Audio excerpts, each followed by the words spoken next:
की बर्बादी साथियों, समय की बर्बादी का मतलब है ये 60 दिन फिर आप लगातार पात्रता के पीछे पड़ोगे कि मुझे पात्रता क्लियर करनी। अरे भाई साहब, आप देखो आपने पात्रता क्लियर कर रखी है, लेकिन जय हिंद साथियों, कैसे हैं आप सब। स्वागत है आपका एक बार फिर आपके अपने YouTube channel Shri Shyam class में। जी हाँ साथियों, आपका जो प्रश्न था सबसे मेन कि सर हमारी पात्रता क्लियर हो चुकी है, क्या हम वापस फॉर्म भरें या नहीं भरें। साथियों उसके बारे में अपन चर्चा करने वाले हैं। पॉजिटिव साइन भी बात करेंगे और नेगेटिव साइन भी बात करेंगे कि इसका पॉजिटिव क्या क्या हो सकता है, नेगेटिव क्या क्या हो सकता है साथियों। उसके बाद आपको डिसाइड करना है कि आप फॉर्म भरें या नहीं भरें। तो साथियों सबसे पहले अगर मैं बात करूं तो अगर आप फॉर्म भरते हैं तो समय और पैसा, ध्यान देना साथियों, अगर आप फॉर्म भरते हैं तो समय और पैसा दोनों का दोनों क्या होने वाला है, बर्बाद। बर्बाद से मेरा आशय है कि साथियों अगर आप फॉर्म भरते हो तो 550 रुपये, अगर एक आप लेवल फर्स्ट या लेवल सेकंड दोनों में से एक का भरते हो तो 550 रुपये वो, 100 रुपये मित्र वाले, 650 रुपये बेरोजगारी के अंदर हमें पता है कि बहुत बड़ी अहमियत होती है। कुछ छात्रों के लिए नहीं होगी, लेकिन ज़्यादातर छात्रों के लिए 650 रुपये बहुत बड़ी बात होती है साथियों। फिर उसके बाद में पैसे की बर्बादी हुई, वो 650 से आप मेंस की बुक्स खरीदना कोई अच्छी सी, वहां पर आपके वो काम आने वाली है।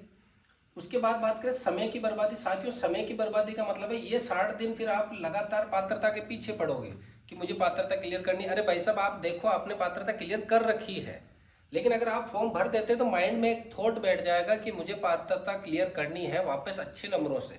तो आप चाहे 82 से 83 लाओ, चाहे आप 113 लाओ, चाहे आप 133 नंबर लेकर आओ, आपकी पात्रता क्लियर ही मानी जाएगी साथियों। तो यहाँ पैसा और समय दोनों की बर्बादी है। तो मेरा तो यही मानना है कि आप फॉर्म भरने से बचें और सीधा सीधा किसकी तैयारी करें साथियों, मेंस पर फोकस करना है। पॉइंट नंबर 2 आपको क्या करना है, सीधा आज से ही मेंस के ऊपर फोकस करना है। ये 2 महीने एक्स्ट्रा आपको टाइम मिलने वाला है। कुछ छात्र ये वेट कर रहे हैं कि मेंस की जब वैकेंसी आएगी तब हम तैयारी करेंगे। कुछ छात्र जो अभी पात्रता की तैयारी कर रहे हैं उनकी पात्रता क्लियर होने के बाद वो मेंस की तैयारी करेंगे। तो साथियों आपको अभी से क्या करना है, अभी से मेंस के ऊपर फोकस कर लेना है साथियों। आज से अभी से मेंस के ऊपर फोकस कर देना है। ये जो 650 और आने जाने का अगर इधर उधर की अगर बात करें, 1000 रुपए का जो खर्चा है, ये 1000 रुपए का खर्चा आप मेंस की किताबों के ऊपर करना, आपको बेनिफिट मिलेगा साथियों। मैं तो 100% ये कहूंगा आप फॉर्म भरने से बचे अगर आपकी पात्रता क्लियर हो रखी है तो। और अगर पिछली बार नहीं हुई है और अगर आप पहली बार अगर पात्रता देंगे तो आपके लिए बेनिफिट है कि पात्रता देनी जरूरी है साथियों। कुछ लोग कहेंगे कि तैयारी चेक करने के लिए अपन एग्जाम दे सकते हैं, जैसे अभी कमेंट आएंगे कुछ ना कुछ कि सर हम तो हमारी तैयारी चेक करने के लिए तो एग्जाम दे सकते हैं ना। साथियों तैयारी चेक क्या करनी है, तैयारी तो आपने पिछली बार करी थी तभी तो पात्रता क्लियर हुई है। अब आप एक रास्ता आपने नाप लिया है, अब आप चाहते हो कि सर मैं इस रास्ते को वापस नापना चाहता हूँ। अरे भाई, या तो आपको अपने ऊपर कॉन्फिडेंस नहीं है, आपने पिछली बार जो रास्ता नापा है पात्रता क्लियर करके उसका सर्टिफिकेट पे लिखा हुआ आजीवन पात्रता ये वैलिड है, लेकिन फिर आपको खुद के ऊपर डाउट है कि मैं ये चेक करना चाहता हूँ सर, मैं मेरी तैयारी को परखना चाहता हूँ। और तैयारी मेंस की परखनी है, अगर आपको परखनी है तो पात्रता के अंदर कोई लेना देना नहीं है। पात्रता से आप दूर हटो तो ही फायदा है। गवर्नमेंट ने तो अपने लिए फायदे के लिए कर लिया कि पैसा आएंगे उनके लिए। अगर यही वन टाइम रजिस्ट्रेशन में होती तो फिर बात अलग थी कि हमें तो सब कुछ फ्री दे रही है गवर्नमेंट, लेकिन उन्होंने ऐसा नहीं कहा है। देखो साथियों, लोग कहेंगे, लोगों का काम है कहना कि यार तूने पात्रता चेक करना चाहिए था, तेरे नंबर पता चलते कि तेरे नंबर अपन पिछले वाले दिखा दो, हमारे नंबर पिछली बार आ गए हैं तो आपको इतना लोड लेने की जरूरत नहीं है हमारे बारे में। कुछ छात्र जो आपके जिन्होंने पहली बार पात्रता दे रहे हैं या जिनके अच्छे जो लग चुके हैं वो आपको सजेशन करेंगे कि नहीं नहीं पात्रता तो देनी चाहिए, आपको अपना लेवल पता चलेगा। लेवल के लिए आप अपने पुराने वाले की दिखाओ फोटो की, देखो साहब लेवल हमारा यहाँ पर है। अब यहाँ पर ये जो 60 दिन है आपके पात्रता के, उसको आप मेंस में बदलो, उसको मेंस में बदलो। मेंस का टाइम टेबल निकालो, जो सब्जेक्ट में पिछली बार आप रह चुके हो, किसी ना किसी वजह से पिछली बार रहे होंगे तभी तो आप वापिस अभी देंगे। तो जिस सब्जेक्ट में आपके सबसे कम नंबर आए हैं उसको पकड़ो और इन 60 दिनों में उसको तैयार करने की कोशिश करो छात्रों। जैसे अगर राजस्थान जीके आपका कमजोर है तो जीके की तैयारी करो, अगर आपका साइको कमजोर है तो साइको की तैयारी करो।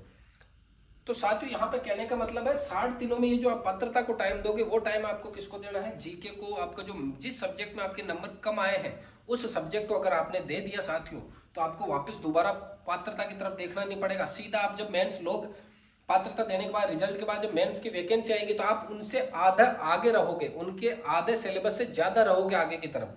तो साथियों आपको क्या करना है, मेंस की तैयारी अभी से शुरू कर देनी। 60 दिनों का पूरा टाइम टेबल बनाना है और उस टाइम टेबल के अकॉर्डिंग आपको एक पेपर जिस 27 फरवरी को पात्रता का हो, आपको उसी 27 फरवरी को कहीं ना कहीं कोई पुराना मॉडल पेपर लेकर के मेंस का एग्जाम देना है। क्या आपके पिछली बार के मेंस से ज्यादा नंबर आए हैं, तब तो आप एक निश्चित और सही दिशा में गति कर रहे हो, और अगर कम नंबर आते हैं तो आपको उस पर सोचना है साथियों। अगर पेपर टफ है तो टेंशन हो जाएगी अगर आप पात्रता देते हो, और अगर पेपर पिछली बार से टफ आ गया, बाई चांस आपकी पात्रता क्लियर नहीं होती है, तो आपके ऊपर एक साइकोलॉजिकल प्रेशर रहेगा साथियों। टेंशन आ जाएगी आपके ऊपर कि यार इस बार मेरी पात्रता क्लियर नहीं हुई तो मेंस में मेरा नंबर क्या होगा, पिछले से कम तो नहीं आ जाएंगे। साथियों ऐसा तभी होगा जब पेपर टफ आएगा, और इस पूरे टफ पेपर से बचने के लिए आपको क्या करना है, पात्रता को साइड में रख देना। पात्रता अगर कोई पूछे तो भाई साहब ये हमारे पास पुरानी वाली है। अगर आपको सिर्फ भीड़ का हिस्सा बनना है साथियों, एक ही बात कहूंगा अगर पेपर देने वालों के लिए, अगर पहले पात्रता है फिर भी वो देना चाहते हैं तो आपको सिर्फ भीड़ का हिस्सा बनना है तो आप बन सकते हैं साथियों। लेकिन अब भीड़ के हिस्से बनने से बचना है, और मेंस की जहां पूरी रास्ता खाली है, अभी तक मेंस की कोई तैयारी नहीं कर रहा है, तो आपको उस मेंस वाले रास्ते को चुनना है, क्योंकि वो पूरा का पूरा क्या है, खाली है।